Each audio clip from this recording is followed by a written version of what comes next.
আসসালামু আলাইকুম। কি অবস্থা, ভালো আছেন নি? ভালো খারাপ হরে জিজ্ঞেস তুই আর 10 টাকা কিনলাই সমস্যা কি? আরে কোনো সমস্যা নাই। আপনার সামান্য 10 টিয়াল্লা আর অপমান করেন, এটা কিন্তু মানা যায় না। তুই তো ঠিকই কইছ।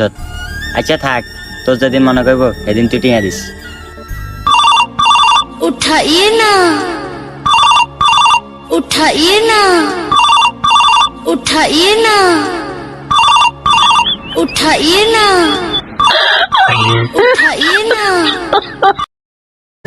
হ্যালো, নেতা কইতাছি। সালাম আলাইকুম নেতা, কি অবস্থা? আরে রাখ তোর সালাম, তো সালাম দিয়ে কি যাইব? তুই যে কাল নেতা হাঁস নিয়ে নিস, এই হাঁসটা দিবি কোন সময়? সমস্যা কি তোর? আরে না, তার সমস্যা তো এক কান হয়ে গেছে। এক বেটা হুন্ডা এক কান দিয়ে এক কারে আরে ভরে দিস।